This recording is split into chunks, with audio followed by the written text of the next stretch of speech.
noches, bienvenidos a mi podcast Sin libertad la vida nada vale. Yo soy Diego Trinidad. Esta noche vamos a completar el programa de Benjamin Franklin en la segunda parte. Y si recordarán, dejamos esto al regreso de Franklin a Filadelfia en 1775, ya después de las batallas de Lexington Concord, o sea, la guerra de independencia había de hecho comenzado.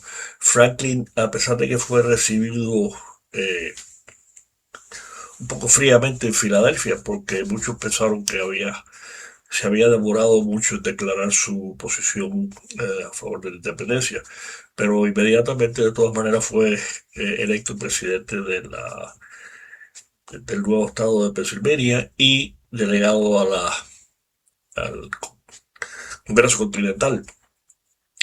Y en el Congreso Continental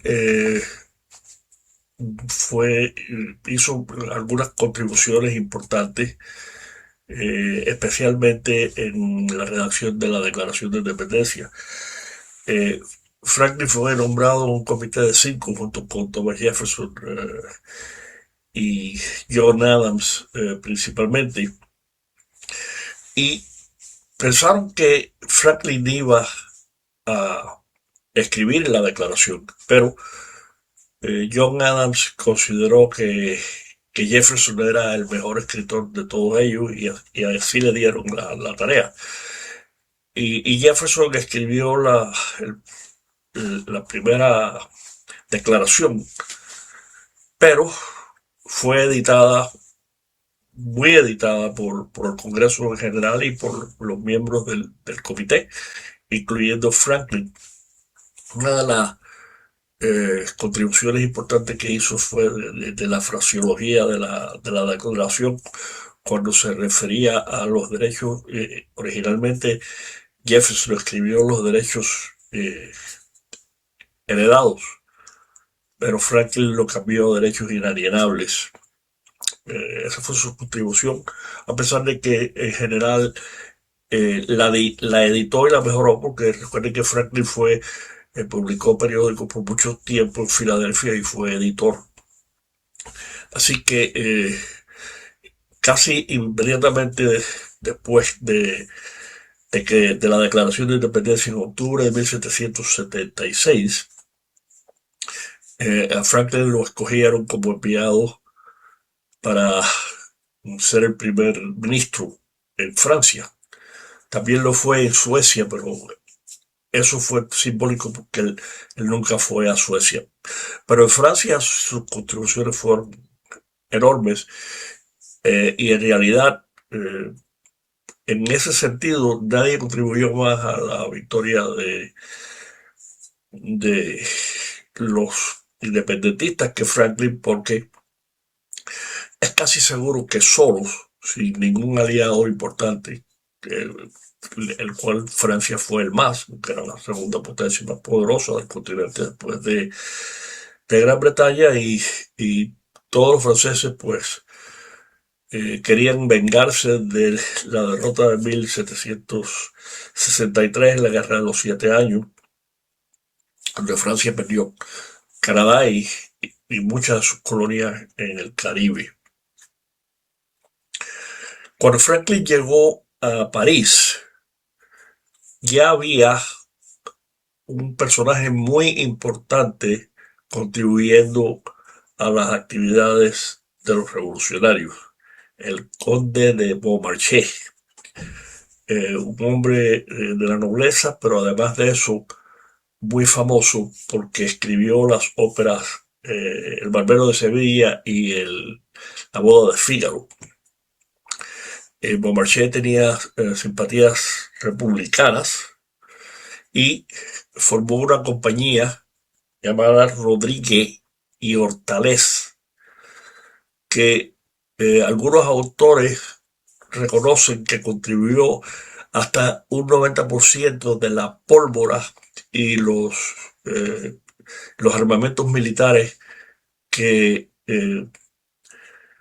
Francia mandó a las colonias americanas durante la guerra y especialmente su ayuda contribuyó mucho a la batalla de Saratoga, que fue tan decisiva porque después de esa batalla fue que Franklin ya como embajador por unos meses, pues le presentó al conde Vergennes, que era el ministro, básicamente era el primer ministro de Francia bajo el rey Luis XVI, y Vergennes, la batalla de Saratoga, le dio un impulso para decidir que la guerra iba en serio, que los revolucionarios iban a seguir con la guerra hasta el final y decidió entonces reconocerlos y darle más ayuda militar eh, abiertamente. Esa ayuda en realidad fue, la ayuda directa del gobierno de Francia fue la ayuda financiera y en buena parte fue, eh, no fueron préstamos, fue ayuda gratuita. Una vez más, Francia lo que quería era eh, pues contribuir a la derrota de Gran Bretaña. Pocos meses después de eso, Gran Bretaña le declaró la guerra a Francia y entonces pues Francia se convirtió ya directamente en beligerante y la ayuda pues fue todavía más grande, que al final pues mandaron tropas y mandaron una flota que estaba en el Caribe y todo eso fue decisivo, sobre todo en la batalla de Yorktown. Eh, Durante muchos de sus viajes transatlánticos, Franklin, además de todos los inventos que ya hemos mencionado que hizo, Franklin, como eran viajes tan largos, pues se empezó a dedicar a estudiar la corriente del Golfo.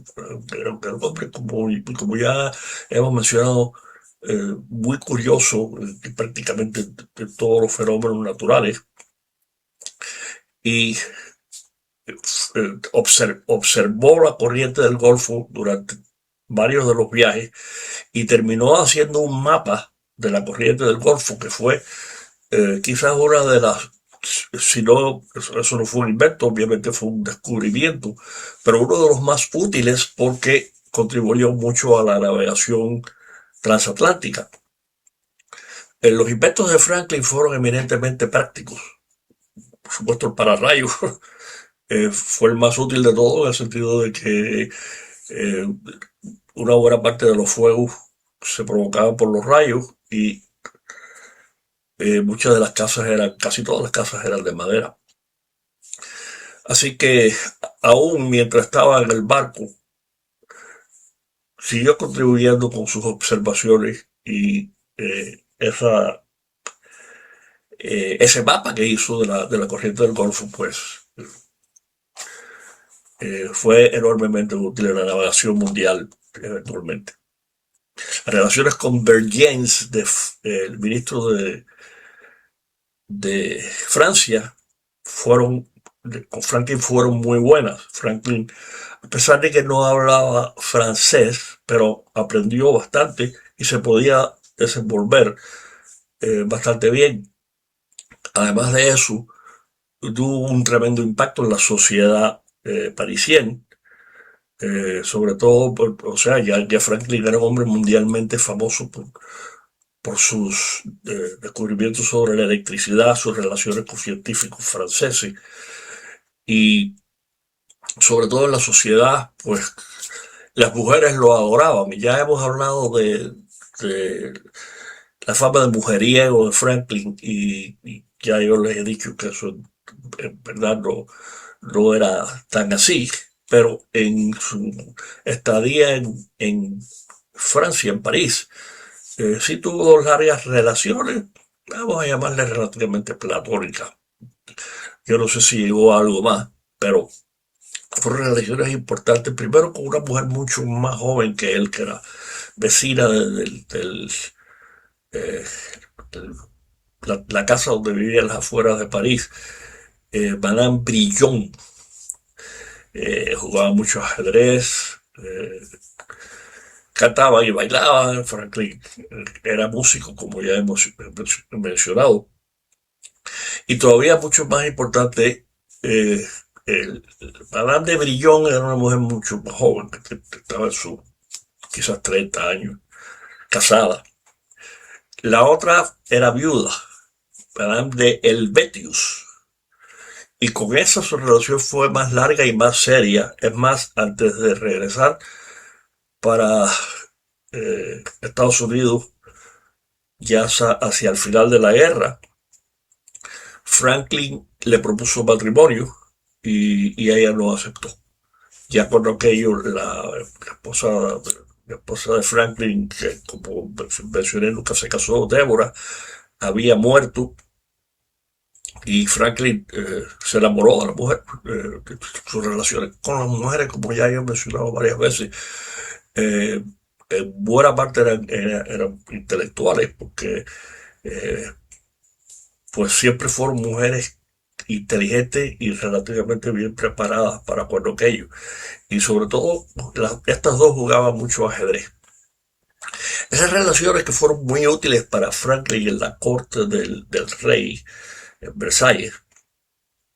Por otro lado, eh, fueron conflictivas en sus relaciones con John Adams, que también fue nombrado ministro a Francia por unos meses, y el conde Vergennes no soportaba a John Adams. Adams, por otro lado, despreciaba por completo la manera de vivir de Franklin y sus relaciones con estas dos mujeres sobre todo, pero en general con la sociedad de París. Franklin era Adams era un hombre puritano y no podía soportar, se escandalizaban tanto él como la esposa Abigail, que compartió varias de las comidas en Francia. Y llegó un punto que Vergennes se exasperó tanto por la manera de ser de Adams, que tipo muy abrupto, muy directo, que no soportaba en realidad la diplomacia, no servía para diplomático. A pesar de que después que se fue de Francia y se fue a lo que se conocía por aquello como los Países Bajos, básicamente Holanda, hizo una buena actuación y hasta consiguió algunos préstamos al final de la revolución. Pero en Francia llegó un momento que Vergés le dijo al Congreso que tenían que llevarse a Adams, porque él rehusaba seguir lidiando con Adams. Hubo otro todavía, hubo dos diplomáticos más que mandaron al principio sobre todo. Silas Deane, que tuvo una buena relación con Beaumarchais y fue instrumental en la compañía que se formó Rodríguez Hortalés para mataba la pólvora y las armas, sobre todo, a cambio de tabaco de Virginia. Y ese tabaco de Virginia, en buena parte, nunca llegó a Francia, a pesar de que las armas y la pólvora sí llegaron a las colonias, bueno, los estados ya. Sobre todo por la oposición de Arthur Lee. Arthur Lee, que era de la familia de los Lees de Virginia, una de las más prominentes, y era miembro del Congreso, pero el Congreso también lo envió a Francia junto con Silas Deane, ya, ya Franklin estando allá, para que formara parte del equipo de negociación.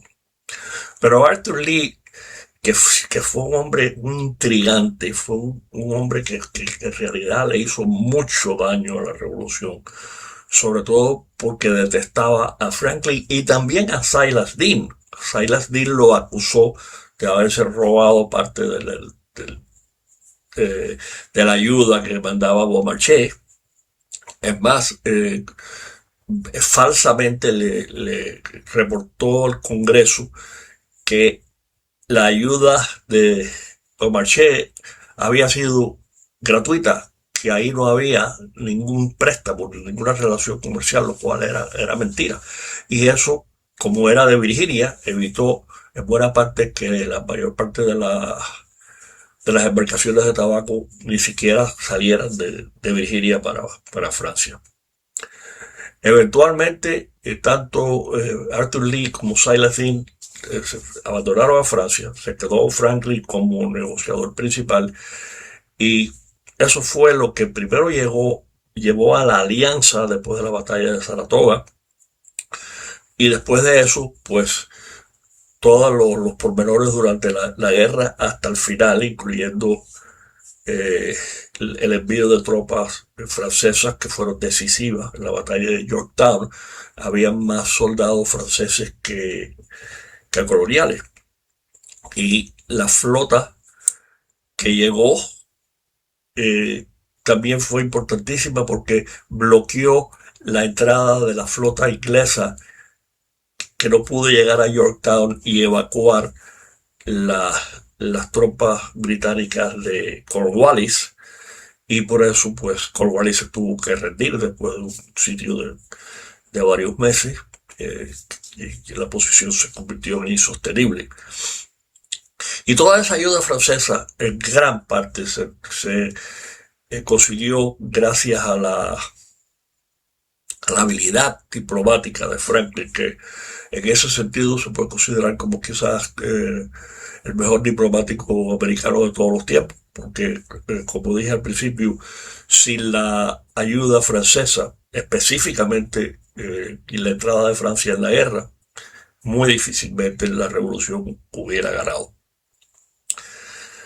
Mm, Franklin tuvo, además de eso, buenas relaciones con muchos de los principales pensadores y científicos franceses, el químico Lavoisier, el inventor de la guillotina Guillotin, lo conoció, fueron amigos, y conoció a Voltaire, no que fueran muchos amigos, pero lo conoció y tuvieron algunas conversaciones. Y, repito, era un hombre que llegó a ser tan, bueno, definitivamente, sin comparación, era el americano más famoso de todos en París. Hacían todo tipo de pequeños bustos de Franklin, hasta en los orinales le ponían la carátula de Franklin. O sea, se convirtió en una figura casi hoy en día le pudiéramos llamar casi una estrella de rock en aquellos tiempos. Y ya entonces cuando Franklin regresa a eh, Estados Unidos, una vez más lo eligen a la convención eh, constitucional en Filadelfia. Ya era muy mayor, estaba muy enfermo, principalmente por piedras en los riñones, tenía unos dolores tremendos, artritis y gota, que como ya mencioné, muchos de estos hombres padecían de gota por la cantidad de vino dulce que tomaban en buena parte. Eh, pero aún así tuvo sus intervenciones en la convención, ya prácticamente no podía caminar, lo tenía que llevar en litera, vivía muy cerca, había 2 o 3 cuadras de, de la convención, tenía su casa y lo llevaban en litera, y ya ni siquiera, no es que no pudiera hablar, pero estaba muy débil, entonces los discursos durante la Asamblea Constitucional muchas veces los leía eh, varios de la delegación de Pensilvania, pero principalmente el gran financiero de la revolución, eh, ahora se me va el nombre, bueno, pero aún así Franklin fue muy instrumental en los debates de la Asamblea Constitucional, sobre todo en lo que se le llamó el Gran Compromiso. Franklin, hubo varios otros involucrados y ya esto lo hablamos cuando hablamos de la Constitución. Pero Franklin fue uno de los más importantes en reunir a las dos partes para que por fin se pusieran de acuerdo y aceptaran lo que se llamó el Gran Compromiso, que fue representación proporcional en el Senado 2 senadores por cada estado y representación popular en la Cámara, por lo cual los estados más grandes como Virginia, Pennsylvania y Massachusetts tuvieron la mayor representación. Franklin fue muy instrumental en eso y pues fuera de eso no tuvo contribuciones importantes en lo que se refiere a la redacción de la Constitución en sí. Fue una vez más un hombre que por su fama y por su reputación, el respeto que le tenían, el doctor Franklin, como todo lo llamaba, porque le habían dado muchos títulos universitarios honorables, no solo de las mejores universidades de Europa, sino también Harvard y Yale aquí en Estados Unidos.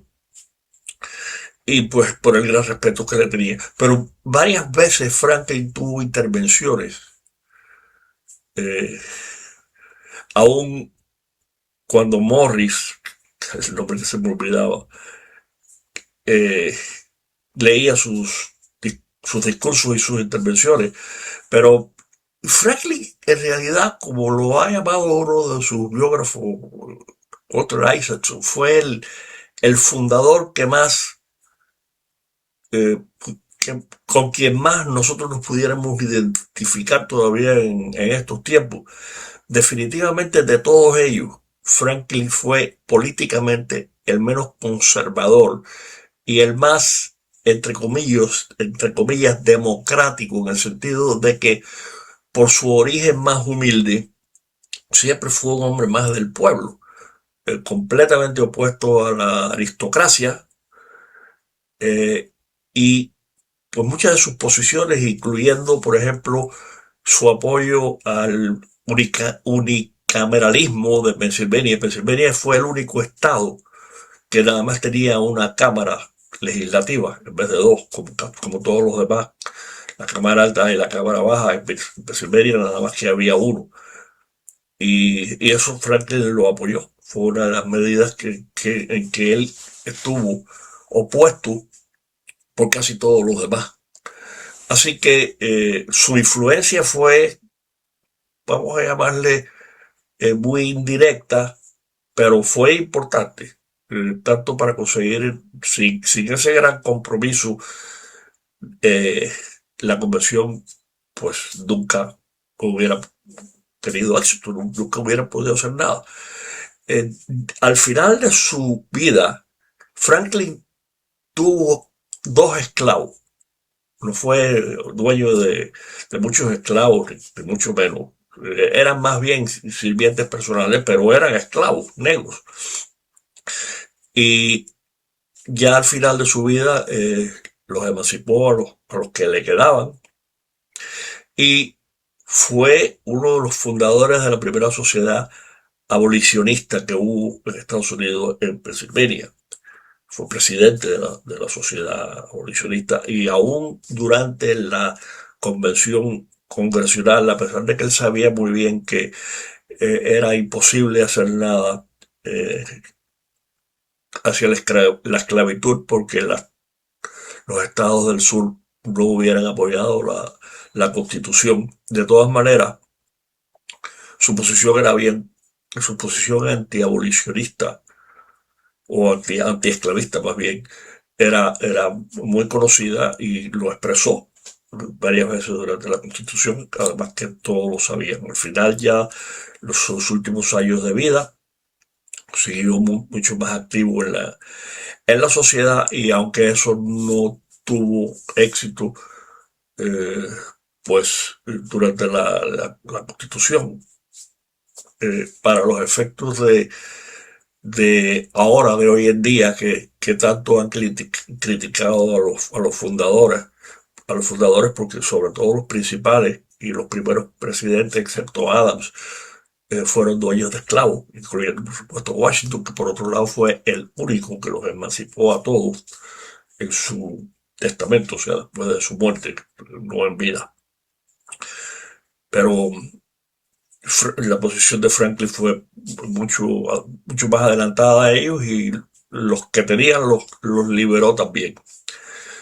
Eh, su influencia fue tan enorme que en realidad, como yo vengo diciendo desde el principio, no se puede cubrir ni en 10 programas si lo hiciéramos en detalle. Un hombre muy, muy interesante. Y pues con eso, pues me parece que ya llegamos al final del programa. La próxima vez volvemos a la política. Vamos a seguir hablando de las varias cosas importantes que pasaron durante el fin de semana sobre en Irán. Y a principios de semana han habido varias eh, decisiones muy importantes de la Corte Suprema que las hablaremos en detalle. La proposición de aquí de Miami-Dade sobre los impuestos a la propiedad, ahí no hay mucho que decir, pero lo comentaremos. Pero hasta ahora, aparentemente, hay apoyo. Hay más del 60% necesario para aprobarlas de apoyo en este momento. Y eso sigue bastante bien. Así que, como siempre, les recuerdo, les doy por supuesto las gracias por su atención y por su participación en los programas. Les recuerdo que sigan hablando del programa Sin Libertad la vida nada vale, los martes y los jueves a las 8 de la noche por YouTube y Rumble. Y una vez más, muchas gracias y muy buenas noches.